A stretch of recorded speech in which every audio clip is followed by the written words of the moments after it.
یہ بہت اہم موضوع ہے اس وقت، خاص طور سے پھر دنیا میں ہر طرف جنگ کے شعلے بھڑک رہے ہیں، چاہے وہ یوکرین کی جنگ ہو، چاہے وہ غزہ کی جنگ ہو، چاہے وہ یمن کی کیفیت ہو، پوری دنیا میں مشرق تا مغرب کہیں انگارے دہک رہے ہیں، کہیں سلگ رہی ہیں لکڑیاں، اور کہیں شعلے بھڑک رہے ہیں، اور کہیں چنگاریاں پھیل رہی ہیں، مختلف کیفیتیں، لیکن ہے پوری دنیا جنگ کے ماحول میں۔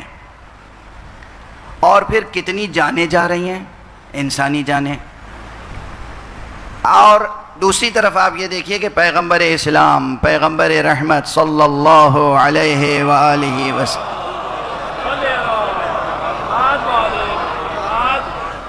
ان کی زندگی میں ضرور کوئی کہتا ہے کہ 74 جنگیں لڑیں، اور کوئی کہتا ہے کہ 84 جنگیں۔ کتنے عرصے میں؟ 10 برس کے عرصے میں، صرف 10 برس میں چھوٹی بڑی 84 یا 86 یا 76 یا 74، بہرحال 70 سے تو اوپر ہے نا۔ اب یہ تو ایسی باتیں، تاریخ پڑھیے گا دقیق بالکل۔ جو چیز میں عرض کرنا چاہ رہا ہوں جوانان عزیز، اسے ہمیشہ پیش نظر رکھیں۔ میں نے ایک مرتبہ اہتمام کیا کہ جتنے مورخین کے بیانات ہیں ان کو جمع کروں اور یہ دیکھوں کہ کس جنگ میں کتنے لوگ قتل ہوئے، دونوں طرف کے، مسلمانوں میں کتنی شہادتیں ہوئیں، اور جو مقابل لشکر تھا اس میں کتنی جانیں گئیں۔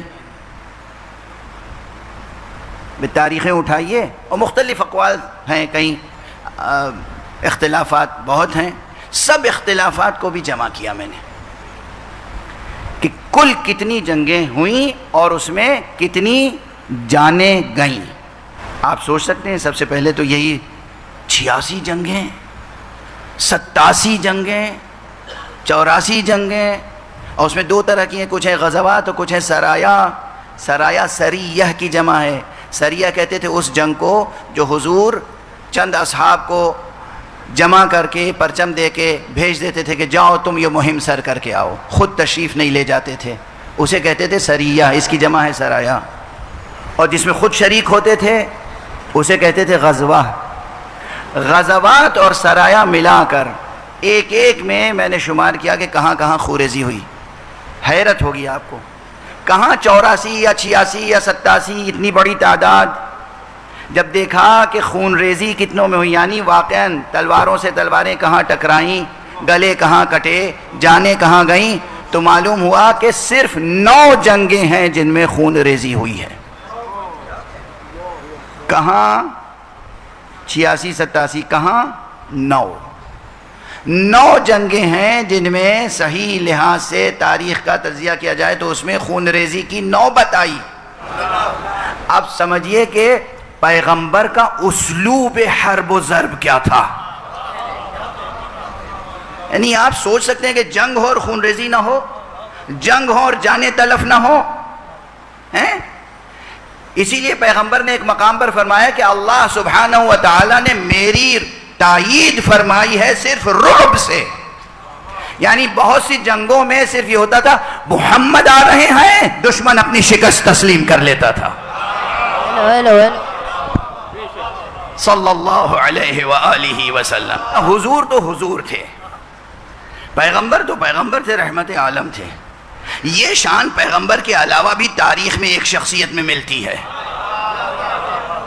میں نے اپنی آنکھوں سے عبارتیں پڑھی ہیں، اور ایک سے زیادہ تاریخوں میں خود پیغمبر سے پہلے، بعثت سے پہلے عرب میں، مکے میں ایک تنظیم بنی، اور اس تنظیم کا نام کیا تھا؟ حلف الفضول۔ یہ کچھ قبیلوں نے طے کیا کہ ہم جرائم کے خلاف جنگ کریں گے، جرم نہیں ہونے دیں گے مکے میں۔ مکہ شہر امن الہی ہے، مکہ شہر وہ ہے کہ جہاں سب حج کے لیے آتے ہیں، مکہ وہ شہر ہے جہاں اللہ کا گھر خانہ کعبہ ہے، سب یہاں عبادت کے لیے آتے ہیں۔ یہ پیغمبر کی بعثت سے پہلے۔ تو یہ نہ ہو کہ یہاں کوئی آئے اور لٹ جائے، یہاں کوئی آئے اور ظلم کا شکار ہو جائے۔ اس لیے اگر کسی پہ ظلم ہوگا تو ہم اس کا ساتھ دیں گے، چاہے کسی بھی قبیلے کا ہو، کہیں کا بھی ہو۔ اور ایک جنگ چھڑی، اسے کہتے ہیں حرب الفجار، یعنی فسق و فجور اور جرائم کے خلاف جنگ۔ اس جنگ میں بنی ہاشم بھی فسق و فجور کے خلاف شریک تھے، بلکہ محاذ جنگ پر ہوتے تھے، اور جناب ابو طالب نہ صرف سید بنی ہاشم تھے بلکہ سید مکہ کہلاتے تھے، سید مکہ، سید تھے، سردار تھے، بزرگ تھے، بزرگوار تھے، کبھی کبھی محاذ پر چلے جاتے تھے، کبھی جا کے غار حرا میں عبادت میں مشغول ہو گئے۔ حضور سے پہلے بھی جناب عبداللہ، جناب ابو طالب، جناب عبد المطلب غار حرا میں جا کے عبادت کرتے تھے۔ جب شہر کو لوگوں نے بتوں سے آباد کر دیا تو یہ مجبور ہوئے غاروں میں جا کے خدائے واحد کی عبادت کے لیے، یہ عبادت کرتے تھے، کبھی کبھی محاذ جنگ پہ آ جاتے تھے۔ اب تاریخ کا جملہ ہے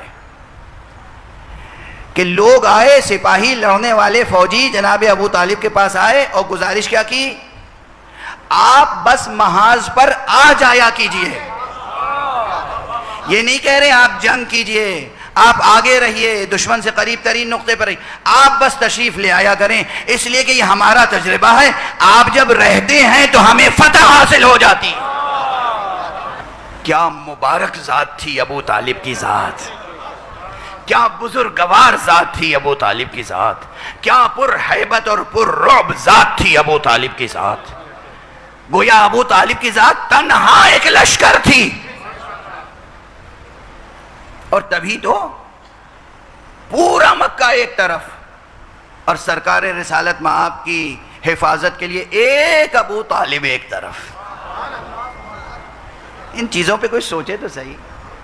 بہرحال تو یہ شان جناب ابو طالب کی تھی، تو جناب رسالت مآب کی کیا شان ہوگی، جنہوں نے مقام فخر میں کہا ہے، ناز میں کہا ہے کہ مجھے اللہ نے رعب کے ذریعے سے تائید فرمائی، ایسا رعب عطا فرما دیا تھا، خدا داد ہیبت تھی، خدا داد وجاہت تھی کہ لشکر پرتب نور مصطفیٰ سے پسپا ہو جاتے تھے۔ نور جبین مصطفیٰ کی تاب وہ تھی، تابش وہ تھی کہ باطل شکست تسلیم کر لیتا تھا۔ تو ان 86 جنگوں میں بیشتر جنگیں وہ ہیں، بیشتر سرایا اور غزوات جہاں خون ریزی کی نوبت ہی نہیں آئی۔ توجہ ہے، یا صلح ہو گئی یا جزیہ ادا کر دیا، واپس چلے گئے۔ صرف 9 جنگیں ہیں جن میں خون ریزی ہوئی۔ اچھا، ان 9 جنگوں میں بھی بھائی کتنی خون ریزی ہوئی؟ اب جو میں نے شمار کیا، جو میرے تجزیے کے مطابق ہے، وہ ہے کہ 400 سے کم، 400 دونوں جانب سے، یعنی مسلمان شہید ہونے والے اور مسلمانوں کے مقابل آنے والے کفار، مشرکین، منافقین، ان سب میں یہ عہد پیغمبر کی جنگوں کی بات ہو رہی ہے۔ 400 کا عدد مکمل نہیں ہے، 400 سے کچھ کم۔ اچھا، اگر جن روایتوں کو میں نے ریجیکٹ کر دیا ہے اور تسلیم نہیں کیا، انہیں بھی تسلیم کر لیں، یعنی جن لوگوں نے مبالغہ آمیز لکھا ہے انہیں بھی تسلیم کر لیں، تو یہ عدد میں پورے 1000 کا فرق آتا ہے۔ زیادہ سے زیادہ قول یہ ہے کہ 1400 اور کم سے کم قول یہ ہے کہ 400۔ اور آج اس متمدن زمانے میں، سو کالڈ سیولائزڈ کلچر میں، یہ جو اپنے آپ کو سیولائزڈ کہتے ہیں، ترقی یافتہ کہتے ہیں، اور اپنے علاوہ سب کو بدو اور غیر مہذب تصور کرتے ہیں یا دنیا کو باور کراتے ہیں، اس زمانے میں کتنی جنگیں، کتنی جانیں جا رہی ہیں۔ پھر حوالہ دینا ہی پڑتا ہے کہ آپ دیکھ لیجئے کہ غزہ میں کیا ہو رہا ہے، فلسطین میں کیا ہو رہا ہے، دنیا کے دوسرے علاقوں میں کیا ہو رہا ہے۔ کچھ بھی ہو، آپ میں سے ہر ایک اس پورے گلوب پر الحمدللہ، پورے کرۂ ارض پر فرش عزائے حسین بچھتا ہے، ہر جگہ عزاداری ہوتی ہے۔ اگر یہ عزاداری سب شانے سے شانہ ملا کر، سب قدم سے قدم ملا کر، سب اس نظریے کے ساتھ، اس نظم کے ساتھ، اس ضبط کے ساتھ، اس ڈسپلن کے ساتھ، اس تہذیب کے ساتھ عزاداری کریں اور غم سید الشہداء عزاداری میں کمی نہ آئے، عزاداری میں دل سوزی میں کمی نہ ہو، اشک باری میں کمی نہ ہو، ماتم میں کمی نہ ہو، لیکن اس کے ساتھ نظم و ضبط یہ ہو کہ آپس میں اختلاف نہ ہو، اور یہ شعور بیدار رہے کہ ہمیں آقا حسین علیہ السلام کی خاطر دنیا کے ہر مظلوم کے ساتھ ہمدردی کرنی ہے، ہر مقام پر ظلم کی مخالفت کرنی ہے، اور ایک رہبری میں رہتے ہوئے، رہبری بہت اہم ہے جوانان عزیز، بزرگان محترم۔ دشمن چاہتا ہے کہ آپ انتشار کا شکار رہیں، آپ بتائیے انتشار قوت ہے یا کمزوری؟ کمزوری ہے نا۔ انتشار کا شکار نہ ہو، اپنے آپس کے اختلافات، نظریوں کے اختلافات، ذوق کے اختلافات، مزاج کے اختلافات، کلچرل اختلافات، ان سب کو نظر انداز کیجئے بخاطر خدا، بخاطر رسول، بخاطر حضرت سید الشہداء ابو عبداللہ الحسین۔